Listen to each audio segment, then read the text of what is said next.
Hi, it's Christina at Cemetery of Choice.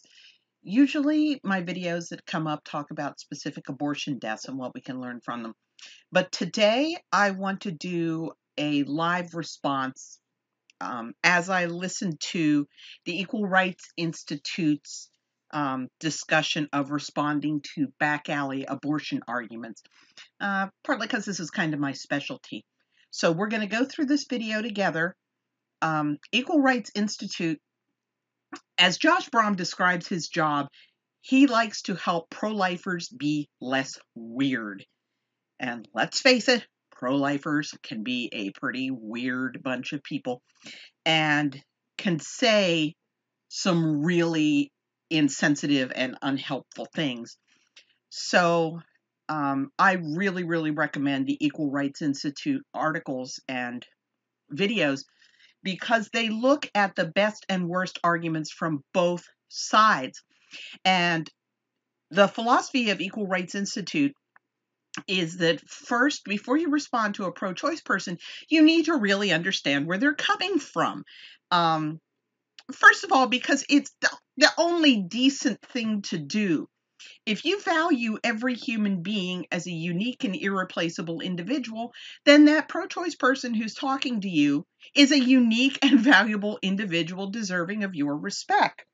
So that's reason number one. And reason number two is to keep you from responding to arguments that they're not actually making. Because it's not very responsive. It's not very persuasive if you're responding to something other than what the person is actually saying. So we're going to listen to this together, and I'm going to make comments as they come up. Before we get into how pro-life people ought to respond, let's talk about understanding pro-choice people. Like anyone that's been around ERI for more than like a week knows that we really care about not merely refuting pro-choice arguments. We want you to understand pro-choice people and where they're coming from and respond to the best versions of their arguments. Anyone can respond to lame arguments, but like if we train you to respond to the best versions of arguments, then you're gonna be able to handle the easy ones, and those do come up. So let's talk about understanding. Like this comes up more often now than it did 5 years ago. So I would love for you to talk about that and also why this is so convincing for someone who is actually pro-choice. Help pro-life people to get into pro-choice people's shoes. What's going on for them? Yeah, because if we can understand why they're making this argument so much, it'll help us in our response. We won't sound so cookie cutter. We'll be able to talk to the person in front of us in a way that's going to register with them.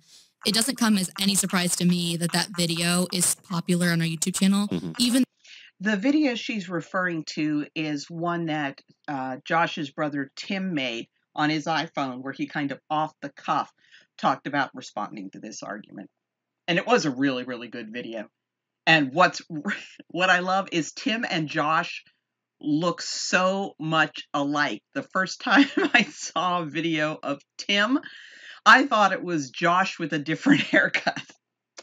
Even though it's maybe lower quality than some of other content, this argument is more and more frequently made in our political climate right now because abortion choice advocates are afraid of Roe being overturned.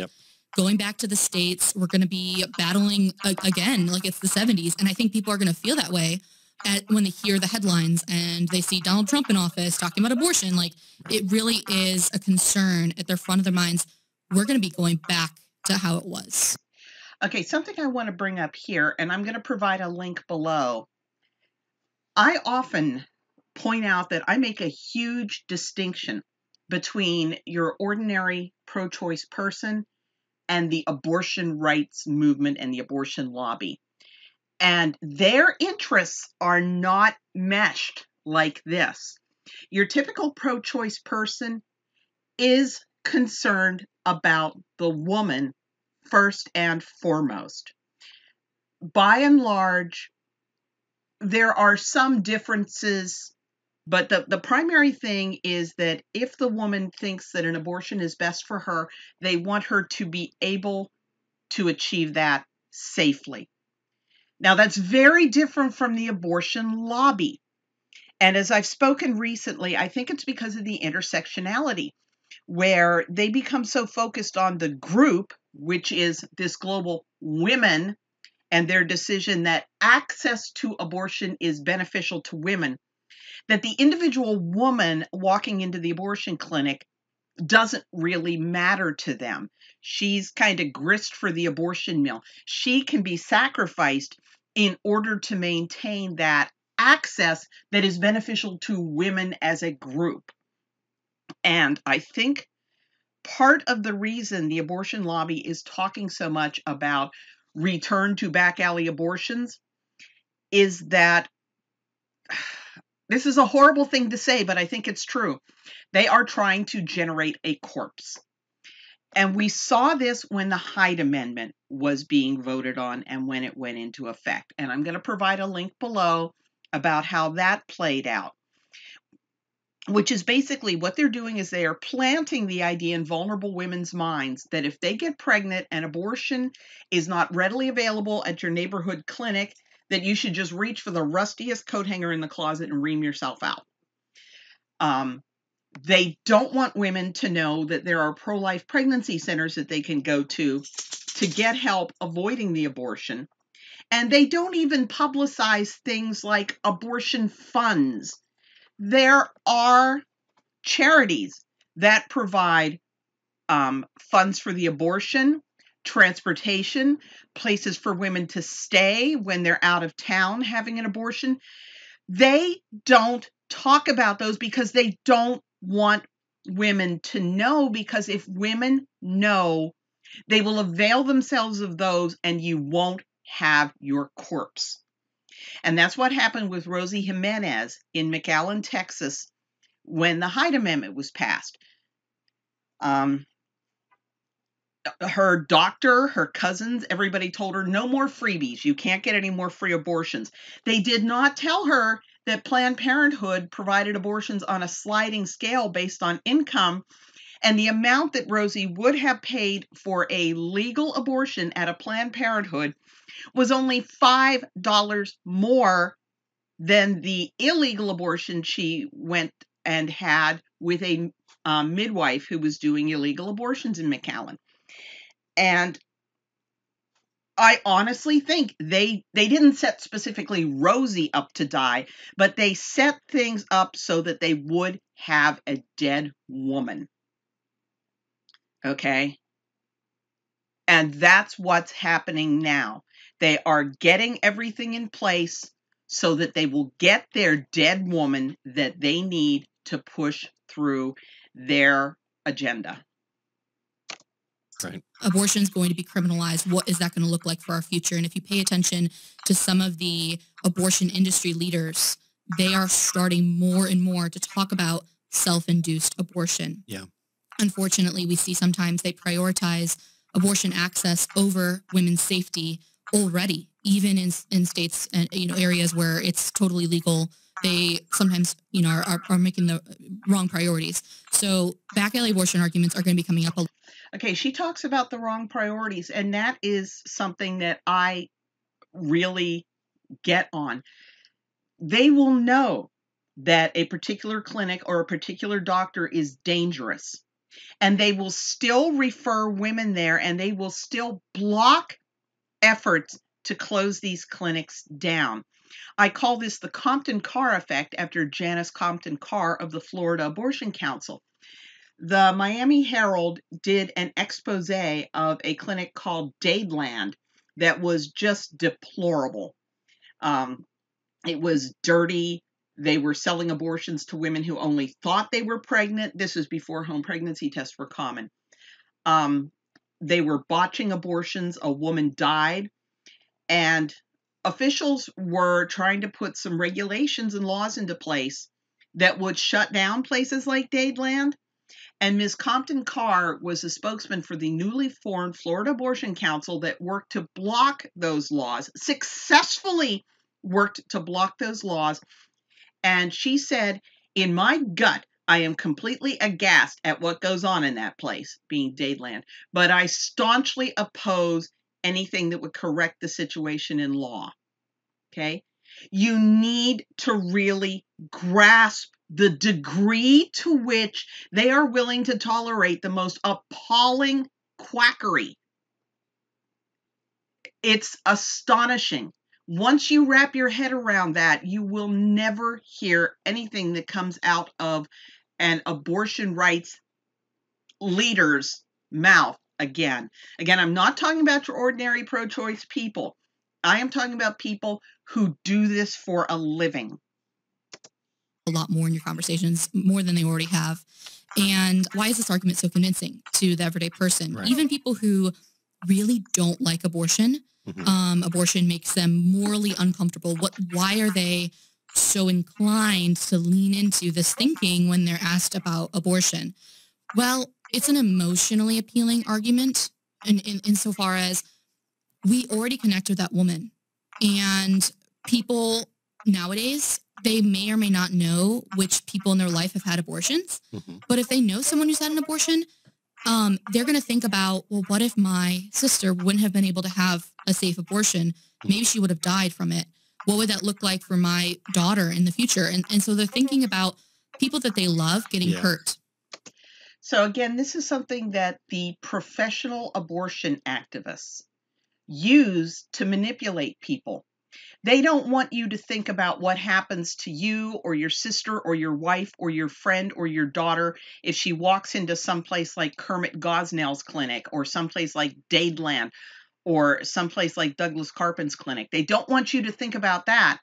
They want you to think that those horrible things can only happen if we restrict access. And so this becomes their top priority and their top concern. And that doesn't make them a bad person. That makes them human, right? And so this argument doesn't require any knowledge about abortion. You don't need to know anything about the philosophy. You don't need to know anything about the procedure. All you need to know is it's dangerous and it makes sense to someone intuitively. Of course, like if a woman's using a coat hanger to kill the fetus, like of course that's dangerous. She could die. Here's another thing that it's been lost in time because abortion has been legal for so long. But if you look at articles that were written prior to widespread legalization, and if you look at the research done by Nancy Howell Lee, everybody should read her book, The Search for an Abortionist, because she was looking at how women arranged abortions prior to legalization. And something that she noted in her interviews with women and that researchers noted is that, I mean, think about it. There are methods of attempting a home abortion that are not obviously going to have a high likelihood of death. Okay. You can sterilize a knitting needle. It's smooth. Okay. That makes sense. But reaching for a rusty coat hanger, some of these really obviously dangerous home abortion attempts, they found that a lot of the women who did that had a history of self-harm. They had done other things to self-mutilate, to self-harm. They had very low self-esteem. And at some level, they were kind of hoping they would die. And that's really sad. And you cannot address that by building an abortion clinic on the corner. And that's another thing that pro-lifers lose sight of. Sometimes, people ask, why do women have abortions in these filthy clinics? You walk into Kermit Gosnell's clinic and there's cats with fleas and they're crapping on the floor. Why doesn't she leave and go someplace else? And part of that is when they interview these women, at some level, they feel like they deserve it because they're killing their babies. So that's something that both pro-lifers and pro-choicers need to keep in mind. And you can't undo that with the strategies that the abortion lobby tries of normalizing abortion, because that doesn't change the reality of what abortion is and what abortion does. And that woman knows in her heart that this is her baby that she's killing. She might feel like she has no other choice, but a lot of women really do feel like they're terrible, terrible people for doing this, and that they deserve for something bad to happen to them. And that's really sad. And pro-lifers don't help when they trash talk women who are vulnerable. It's just horrendous. Right. And so the uninformed person, and most people are uninformed and they don't want to talk about abortion. They don't want to think about it. The most uninformed person, this is something that is at the front of their mind. Yeah. So that's one of the reasons I think that this is so convincing to them on its face. The other thing is when people on the other side talk about abortion, they put a heavy focus on back alley, coat hanger, self-induced abortion, and women before Roe died from abortion. Right. I mean, that is something that is cycled through heavily. And one of the things that gets ignored, and this is something that Nancy Howell-Lee found in her research and that Planned Parenthood found in their research. They did an intensive study in the 1950s of abortion practice in the United States, and both Howell-Lee and Planned Parenthood found that 90% of pre-legalization abortions were being done by doctors. Some of the time, the doctor was able to get the woman in through a loophole. Some of the time, he didn't even try to make it seem legal. He just went ahead and did it.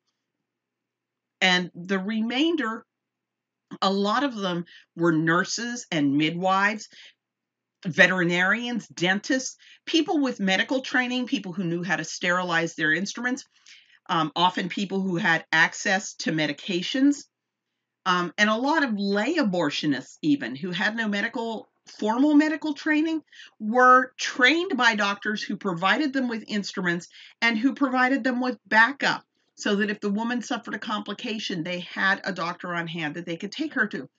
But the abortion lobby does not want you to know about that, because if you know about that, you're not going to be as susceptible to this argument that women just reflexively, stupidly reach for the rustiest coat hanger in the closet. And in my women's studies classes, I mean, I experienced this from the first women's studies class I took. It was like reproductive health from a feminist perspective.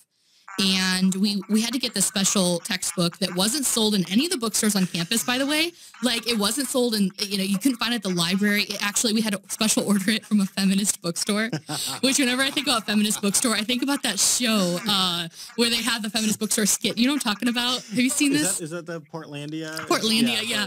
They had they actually filmed at a real feminist bookstore in Portland, Oregon. Right. But then the bookstore got mad at them, so they had to take it out, whatever. But it was one of my favorite skits. Some of it's a little bit crude, but they really nail the feminist vibe. But anyway, so we had a special order, Our Bodies Ourselves, which is one of the most classic feminist texts. Definitely read Our Bodies and Ourselves. This gives you such an insight.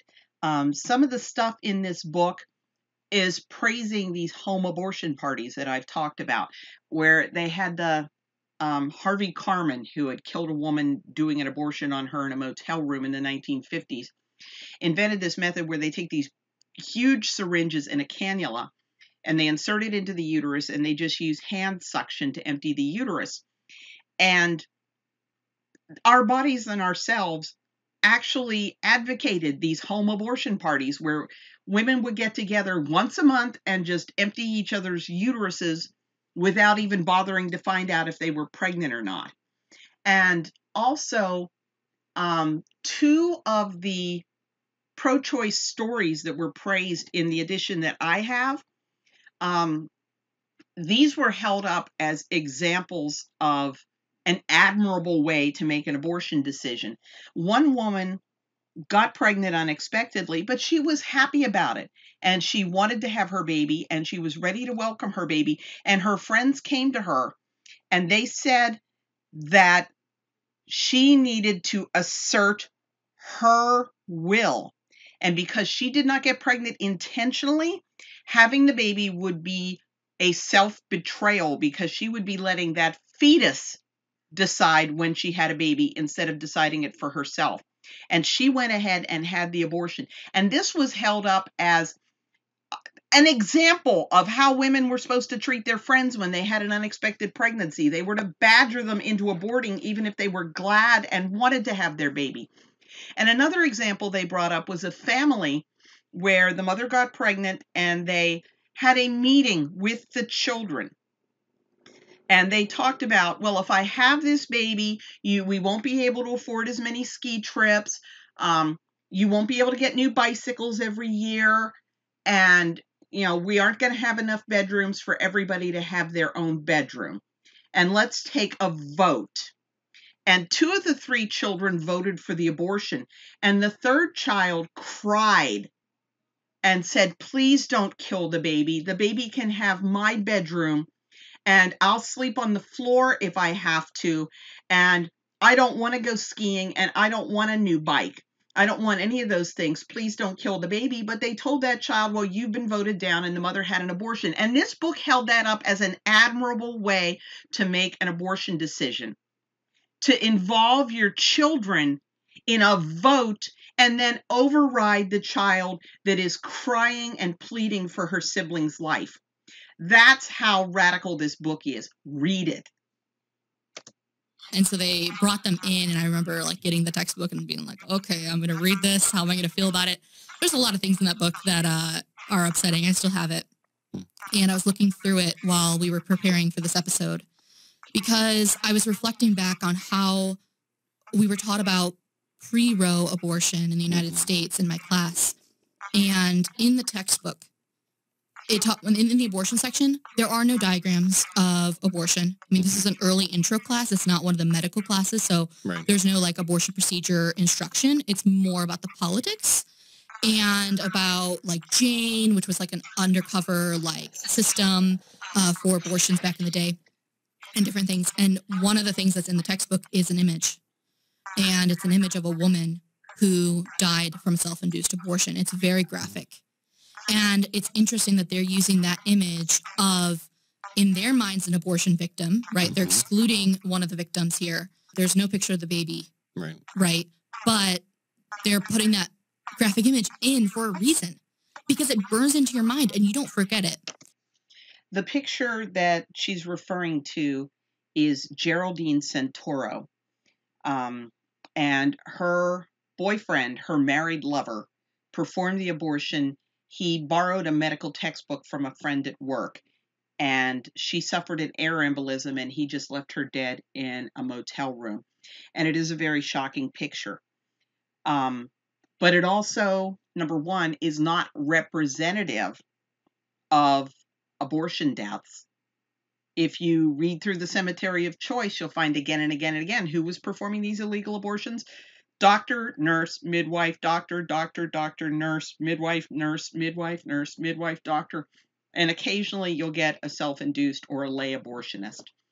And the other thing, I will include links below. Dying from a safe and legal abortion is every bit as ugly. And Marla Cardamone's mother shared the autopsy photos of her daughter who was bullied into an unwanted abortion, and then they used a contraindicated procedure in the face of her already existing infection, and she very quickly died. And dying from a safe legal abortion is every bit as gruesome and horrific as dying from an illegal abortion. And women aren't in the afterlife going, neener, neener, neener, my abortion was legal. She's just as dead, and the family is just as bereft. But the abortion lobby does not want you to think about that. They want you to picture Geraldine Santoro dead in a motel room because she let her boyfriend do an abortion as typical, and they don't want you to think about legal abortion deaths at all.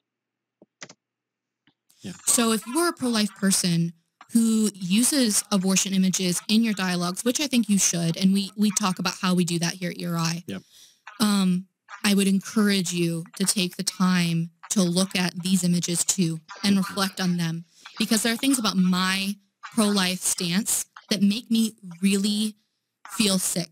But at the same time, I feel confident in my pro-life stance that it is the side I want to be on. Right. But I think that we have to look at, if we overturn Roe like we want to, if we criminalize abortion again, some women will die from self-induced abortion. That is a reality, and that's not something we want to dismiss in our conversations. It's something we want. And something else, self-induced abortions did not stop with legalization.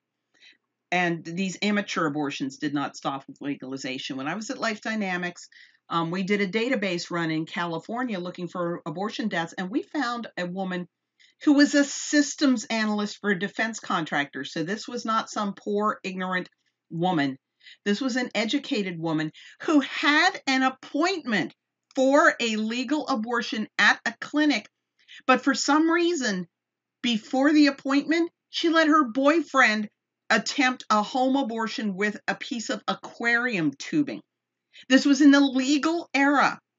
And this month, we've got the anniversary of the death of Chris Humphrey, who she had an abortion at Planned Parenthood. She felt dehumanized by them.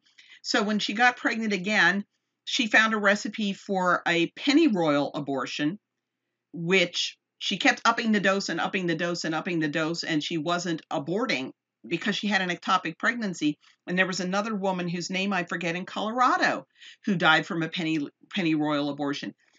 And the Centers for Disease Control did a study about why, even though abortion is legal, these self-induced and amateur abortions persist, especially the self-induced. And they said that the reasons were idiosyncratic, which meant that each woman had a different reason. But one of the common ones was they felt that it was more natural and they felt more in control of the situation. But you don't see if a woman chose a natural abortion when a safe legal abortion was available. They're not going to drag that up and talk about it. They're only going to talk about an abortion death if there wasn't an abortion clinic nearby and she did something horrendously dangerous. And I actually can't remember any cases that they've brought up where that happened. Want to recognize and take very seriously. Yeah. So speaking of that. Yeah, and I'll just as a quick clarification, just because I know what you meant, but I'm going to add a clarification. Like, obviously, overturning Roe doesn't instantly criminalize abortion, then it goes to the states, and then there's going to be a bunch of state battles. But I'm tracking with you. This is a thing that I wrestled with a lot when I did a speaking trip a while back in Trinidad, where abortion is still illegal. It's this kind of weird thing. Why do they have a pro-life speaker in a place where, well, abortion's illegal, but it's done all the time. It's done a lot in hospitals, kind of like everyone just kind of turns a blind eye. So a lot of doctors, it's in some ways like pre-Roe America too, where from what I can tell from the local people, most of the abortions do happen in hospitals. Almost no one cares. But there are also self-induced abortions. There are abortions happening in people's homes.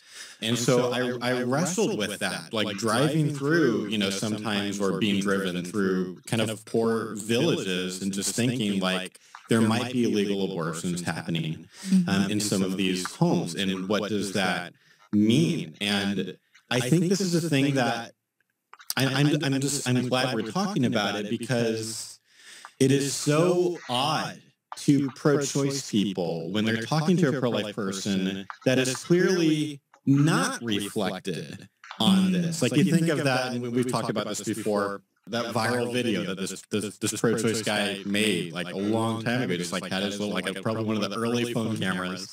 And because we talked about this back in, like, this was before ERI. I've been talking about this video where he kind of, goes to all these pro-life protesters, basically. I was like, it's kind of like a life chain kind of a thing.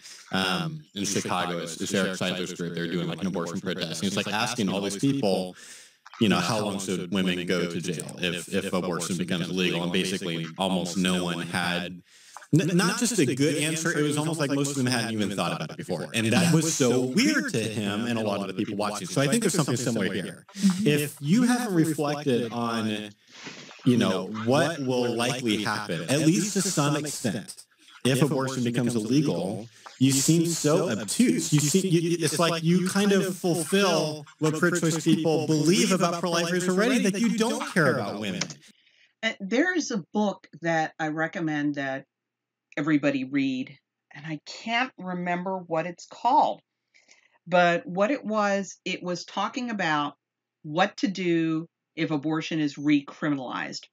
And it talked about how to utilize any loopholes in the law that might exist. It talked about how to fake a miscarriage so that you could get a D&C. It basically talked about how to safely arrange an abortion, even if abortion is illegal. And a lot of it was just break the law. So, which of course they're going to break the law. They break the law with supposedly legal abortions, doing them later in the pregnancy than it's legal to do, doing them in clinics that aren't safe. That you only care about fetuses. It's not what's actually, I think, going on for these pro-lifers. I think what's actually going on is like they just haven't thought a lot about this before, and there's all these babies being killed, and we're trying to stop that. But you can see, if you're coming from their perspective, that just seems weird because they're thinking about it a lot. I mean, to the pro-lifers' credit, a lot of times our mind is in a positive place of, well, if abortion becomes illegal, we are going to get an increase of resources to help these women in need, so they don't feel so desperate that they have to self-induce. That's a world we don't want to live in. We want to live in a world without abortion. We want to take away the demand for abortion by giving education and resources and caring for these women. And that's something that Rachel McNair of Feminists for Life pointed out in the late 1980s or early 1990s. She said there's no reason a pro-lifer can't wear the little no coat hangers button, because we are just as opposed to illegal abortions as we are to legal ones. And the abortion lobby tries to say that pro-lifers want there to be lots of illegal abortions. It's like, no, we want there to be zero abortions. We realize that can never happen, just as there's still rape, there's still arson, there's still murder. You know, people will do bad things regardless of what the law says. But the goal is for every woman to have the resources that she needs.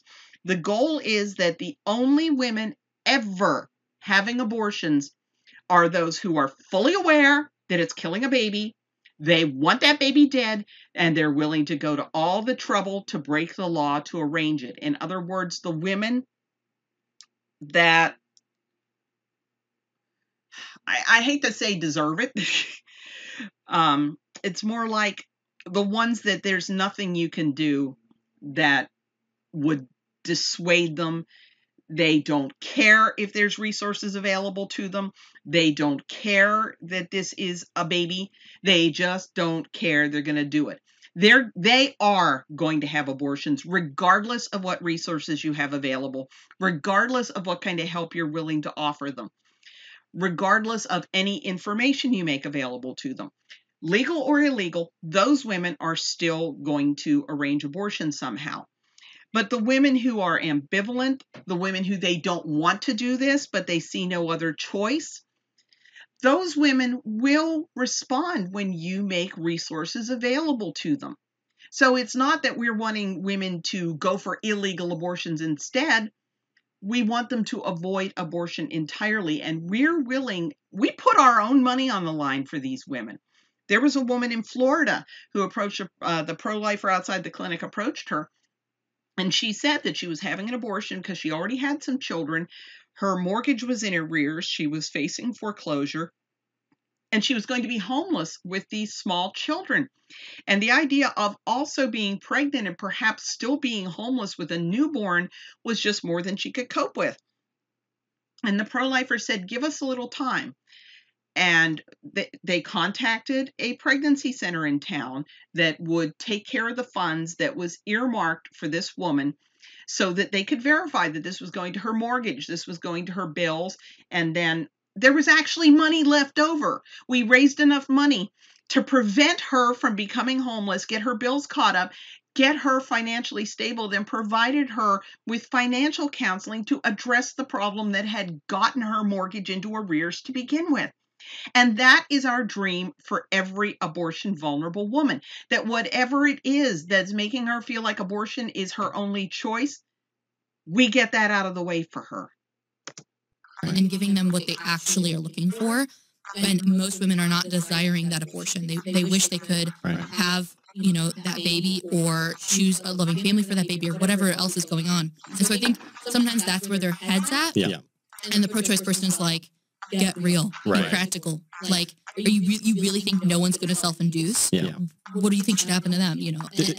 we want to think through it. There's another, I totally agree with that. There's another thing pro-life people sometimes, like, we're focused on, well, there's multiple like things that pro-life people tend to be focused on in these conversations that make you seem more obtuse on this topic. But one of those would be to, like, again, just trying to be fair to the pro-lifer. Sometimes pro-choice people are making this argument, but they're making a less convincing version of this argument. That I've seen pro-choice people basically say, there won't be any reduction in abortions if abortion becomes illegal. Like, if abortion is illegal in half the states or more, there actually won't be a reduction. Abortions will still go on at basically the same rate. They just will be in dangerous conditions. Therefore, the same number of babies are going to die, and you're going to also have some extra women dying. And so this isn't pro-life. This is like, that's like, a great of point. course we shouldn't do this. And the pro-lifer's like, what?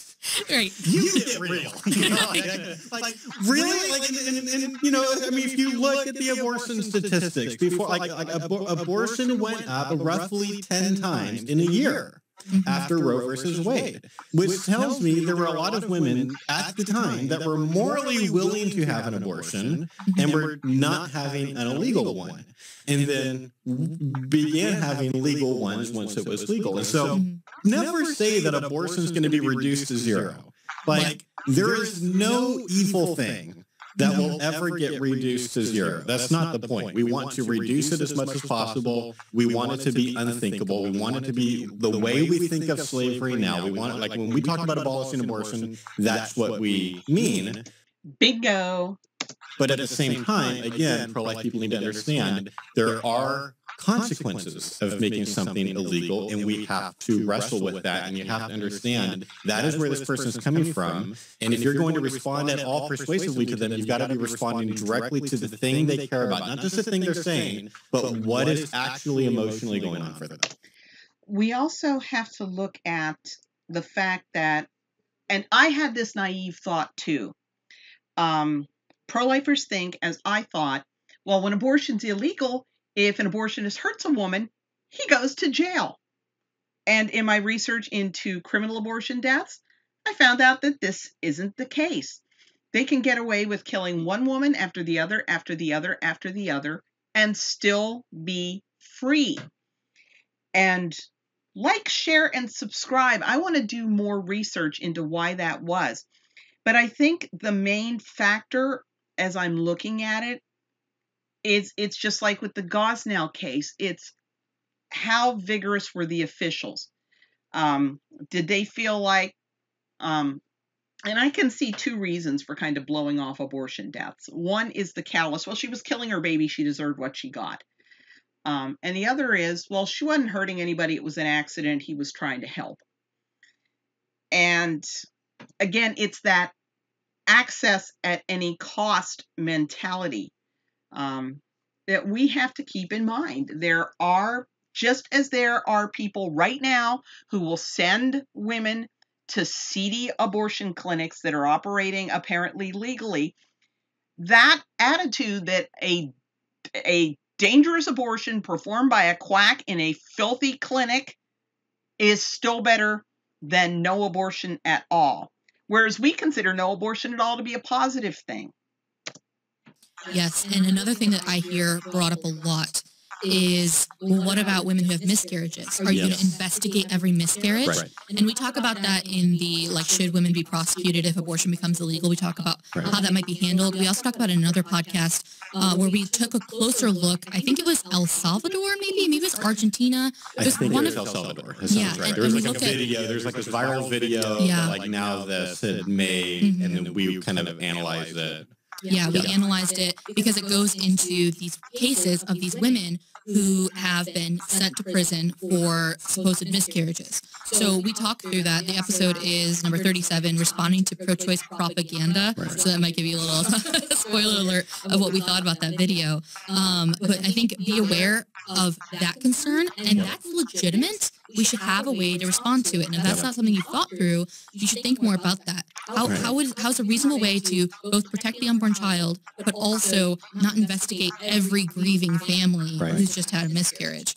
Because women seeking help after a self-induced abortion and after a miscarriage at the hospital might look similar in some cases. So what's the best way to handle that? Now, something we need to keep in mind when they're arguing, oh, so you're going to investigate every miscarriage? No, just as laws against murder, we don't investigate every death of a born person. Only if there are circumstances that make it look like something fishy was happening. Aware that might come up in your conversations as well. Yeah.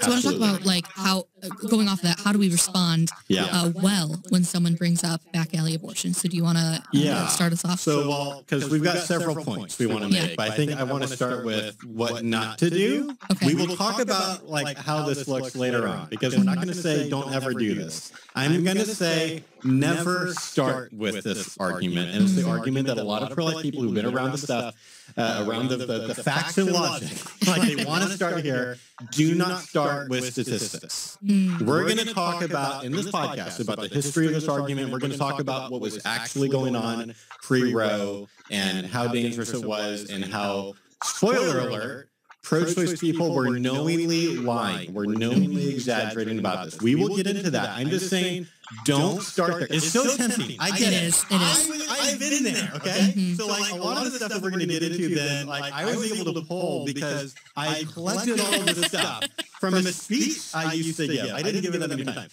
But I had this speech. I thought it was so clever. I kind of, like, taken some things that Scott Glusendorf had collected a long time ago in a book that no one can find anymore. But it collected, like, all these different, like, pictures of articles and things. And I just noticed there's a lot of pro-choice arguments that you can respond with their own side basically debunking it. So I made a whole speech. It's like proving pro-life points with pro-abortion materials, which is the title indicates to you how different I was 13 years ago or whenever this was. But I had a whole talk. And back alley abortion was one of those. And I had all the facts and I had all the logic. And it was just like, man, just like dunk on the pro-choice people when they bring this up, because I've got like 4 or 5 people from their side saying it's not true on multiple levels. Okay, so you look back at that and you cringe at yourself. Yes. But tell us why. Why shouldn't we respond with statistics if they're on our side? Because it is not persuasive to most pro-choice people. Why is it not persuasive? If it's factual, why is it not responding to what their actual concern is? Because, well, I think probably a few things. I think it just struck me, this is really, really interesting. When you're looking at illegal abortion, for some reason, they think of the individual woman who suffers and not the numbers. But when you're talking about legal abortion, they only look at the numbers and they ignore the individual women. That's bizarre. One, they might not believe what you have to say. Right. So you can quote statistics. I can say, there's lies, damn lies, and lies and statistics. Like, you've got to, if you're actually going to go into the statistics, you've got to be able to be ready to back up your claims. And that's hard at an outreach. Like, that's hard even for me. Like, it's like you've got to, like, have your phone ready and be able to point people to something or grab their email address so you can send them sources or something. So that's always tricky. Unless you've got something, like, printed out that you can, like, hand them. There's that thing like, are they even going to believe you? But secondly, I think it's like, this is kind of why sometimes I joke around when I talk about facts and logic. When conservatives start or maybe emphasize or maybe only sometimes talk about facts and logic, a lot of times then you end up having this thing where conservatives and people on the left are missing each other. Yeah. Right? And this kind of goes back to the Jonathan Haidt stuff that we've talked Oh, that echo's driving me crazy. a lot about, where typically the primary drivers of people on the right are going to be things more like justice and traditionalism and reacting to disgust, whereas people on the left tend to be primarily driven more by things like compassion. And so if you have that doesn't mean conservatives aren't compassionate. It's not a primary driver usually, but anyway. So when you take a compassionate person who's like, women will die, and then you get the like stereotypical kind of social media conservative pundit guy being like, facts and logic. There's not that many of them that will die. It won't be millions that'll die. It'll only be thousands. Like, it sounds so uncompassionate to the pro-choice person. And I just think, like, in the end, I think one of the important points here for the pro-lifers is like, you got to understand, you actually don't need those facts to make a far more persuasive argument on this. Like, in the end, instead of getting into a long debate about statistics, which is what you're gearing yourself up for probably to do. Once you bring the statistics, you might now begin doing 10 or 20 minutes on that. And I'm, again, every once in a while, that might be the right call, but like, I want to put that at the end. Okay, I am going to stop recording and restart, hoping that I get rid of that echo because it's driving me crazy.